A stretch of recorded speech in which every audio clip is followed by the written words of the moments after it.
I had this experience when I was a high school freshman.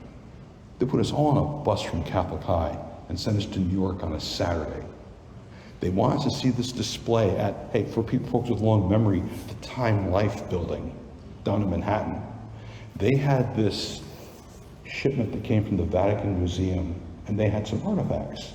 But the centerpiece of the display was a life-size replica, 100% size replica of the Pieta, Michelangelo's Pieta. And maybe if you don't recognize the name, that's the one where Mary is seated. Jesus has been taken with the cross, and the body of Jesus is in her arms. Do you remember that? For folks like to pray the rosary, they kind of think of like the sorrowful mysteries. That's right smack in the middle of those. Okay? That was about 7 feet tall and about 8 feet across. Marble. Heavy. No wonder it was the replica. They didn't want anything to happen to the original. Not with us high school kids from Troy getting our hands on it. For sure. But I want you to think about this for just a second. There's this image, and for the long second reading and the long gospel, I want to pluck out one sentence for you just to think about. Brothers and sisters, faith is the realization of what is hoped for and the evidence of things not seen. Faith is the realization of what is hoped for and the evidence of things not seen. Imagine Michelangelo. He's got this idea. He's probably sketched it out. He probably has a little clay model. He's got this big hunk of marble and his chisel and his hammer. And he's going to fashion what we come to know now, 5 centuries later, is this wonderful piece of art. But at the time, he was just trying to breathe a little life into the stone. Maybe you've had a moment like that. Maybe when you were a teenager, you were whittling something out of wood.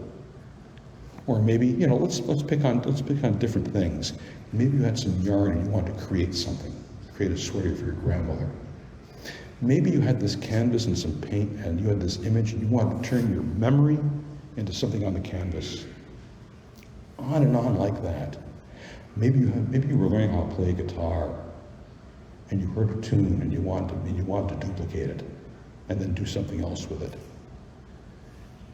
You find ways to create when you only have maybe an incomplete image of what it sounds like now, but when it gets there, if it works, hey, it's the greatest. And you feel pretty good about what you did. Imagine what it means for us to think about how we are called and gifted by God, the experience of sacraments, baptism, confirmation, good Holy Spirit sacraments, filled with gift, filled with depth in those gifts. And we're called in this life to co-create with God. There's an image that we have. Maybe the Lord planted that seed. Or there's an image that maybe comes from you being a son or daughter in baptism, and you realize you have gifts to share, and you're thinking, I have this inkling of what I might like to do. How can I make it come alive? I ask the Lord, I ask the Holy Spirit to guide me in the midst of all this. Faith is the realization of what is hoped for. What is hoped for, and the evidence of things not yet seen. We're not there yet, but we will be, with God's good grace and support and infinite patience from God. That's how things happen.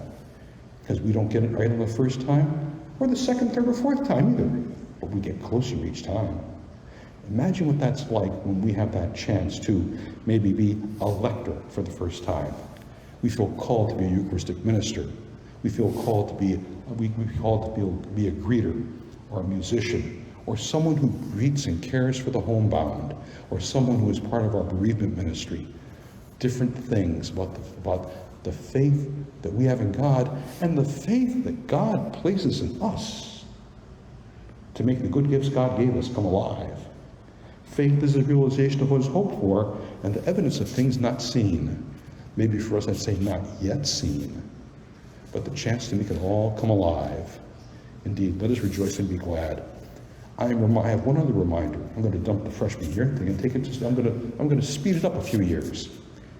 When I was a seminarian, our diocese had the practice then, back in the 80s, that we would get halfway through our studies and they would take us and put us in a parish for a year. I had all that academic stuff in the seminary. Hey, I'll talk about real life in the parish. And I remembered meeting this couple whose first son, their eldest son, was getting married. I was chatting with them after the marriage when the pictures were being taken. And she said to me, you know, about 30 years ago, Leo and I got married right here at St. Vincent in Cobleskill. And I remember after the marriage, we were in the parish hall, the basement of the church for our reception. We were driving away. They tied the cans in the back of the car and all that. We're driving away. And I looked at him and he looked at me, and we say, hey, what do we do next? See some of you smiling. Maybe you had a similar thought yourselves at that moment. Faith is the realization of what is hoped for and the evidence of what is things not seen. There's so many things that are not seen yet, but with God's grace and God's love and God's patience, they will unfold, and we'll have a chance to be right in the middle of all that, with God pushing us and the Holy Spirit kind of nudging us on to go and be God's people in the world. Let us rejoice and be glad. We may not create pietà, but we can do wonderful things in the Lord's name.